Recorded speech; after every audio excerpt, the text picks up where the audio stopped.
Hi, darf ich dein Prachtstück anfassen? Meinen. Den Hund. Seine Eltern wollen, dass ich ihn aus seinem Schneckenhaus hole, bevor er aufs College geht. Wir machen uns solche Sorgen um unseren Sohn. Hi. Darf ich überhaupt hier sein?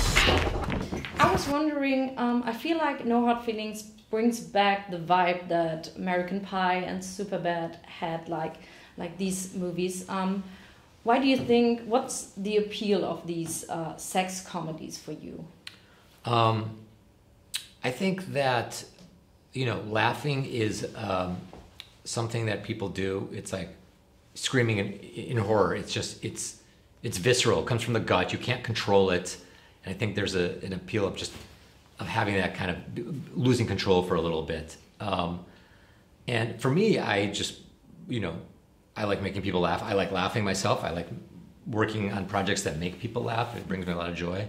And I really don't know how to do anything else. And I'm too scared of horror films. And so comedy's all I know. Yeah. And the age gap between Percy and Maddie might lead to some controversy or maybe discussion. Do you think that comedies are even better when they test moral boundaries? You know, I think the best comedies are subversive, that, you know, break taboos and push the envelope, especially R-rated comedies. Family comedy, different story. But, you know, why are we doing this? We're not doing it just to reaffirm traditional norms. I think we want to test things. And, you know, I like that there's, first of all, I think in a R-rated comedy, I think it's healthy for, let's say, 10% of the audience to be offended by it. That's not a bad thing. Doesn't mean it's offensive, it just means that they're offended by it. And that's okay, that's a good thing. And it starts a cultural conversation. There's so much content going on.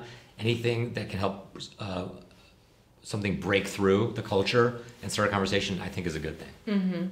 And when you're talking about R-rated films, was there ever a moment when you're writing this script or any other stuff that you thought, okay, I can't do that, I have to leave that out because it's too much maybe? You're asking if I self-censor, right? Yeah, you know, I really don't. And that's for other people to say, hey, you know, Gene, you've gone too far.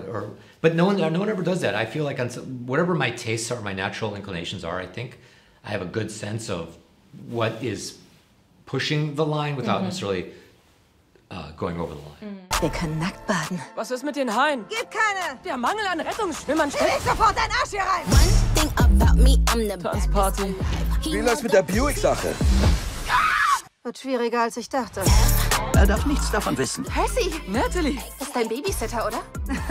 Nein. Lass uns saufen und Spaß haben. Maddie, du kannst dem wohl nicht entkommen. Ich darf meinen Führerschein nicht verlieren. Oh mein Gott! Good Boys, your film before you did No Hard Feelings and No Hard Feelings are both kind of coming-of-age films for me. What do you like about this genre? You know, it's funny. I don't think I realized until about halfway through shooting that they had that in common. Well, I think there's a lot of comedy at that, you know, coming of age. It's a very uncertain time, and uncertainty is good for comedy. But you know, I think the next thing I do will not be a coming of age. Really? Okay. Story. What's going to be? I think it'll be more about generational warfare, and which has a little bit of that in this actually. But I think these are my two coming of age movies, and I think I'm going to move on to a different subject. We're excited. Okay. And when you're writing this stuff, do you use your own experiences, or where do you get your inspiration from? Well, you know, writers are vampires. We're bloodsuckers. We steal from everyone, from our family members, from our friends, from everyone's life. And they're fine with it. That they don't have a choice. But yeah, I have my own experiences. I was without giving too much away, I was also on the hood of a car in my own life, except my mother was driving, we were arguing, and she was going 5 miles an hour. She was not, I was 13. And, yeah, so you take that, and there's definitely lots of me and lots of my co-writer, John Phillips, our lives are in the DNA of the movie, absolutely. And I was wondering, where did you get the best ideas for your comedy content? I mean, in the car, at the toilet, like something in the like shower. In the shower. It's really the best ideas are when John and I are going on walks, talking about the movie, just thinking. Okay. and just talking about it. Sometimes it's in the shower, sometimes it's right when I'm falling asleep, which is why I keep a notepad right next to me. Oh, I see. Then I wake up and write it down. But in general, it's just actually talking about the movie and talking through the ideas. Okay. And last question, is there a special memory that comes to your mind when you think about all the time you spent on this project? Is there one special memory? Yeah.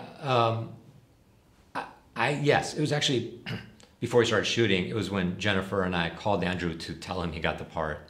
That was the most, I was very excited to do it. He was getting onto a train at the time, but that was just his excitement, his joy was contagious. Why did you choose him, actually? Well, we looked at a lot of people, and there were a lot of good actors. He was this character. He has the comedy ability, he has the dramatic ability. He can be, she's not blowing him off the screen, which is saying something, Academy Award-winning actress. They're so good together. We tested them together, and they just make each other better. Yeah. So, he was, I think, to all of us, the obvious choice. And you totally can see that they really like each other and that they do. They they're really friends. have a good time. Oh yeah, they're friends. They hang out. They're great together. Das reicht. Auch Sie gehören hier nicht hin. Nicht anfassen! Ich sagte, lassen Sie sie los. Oh, fuck! Oh, shit!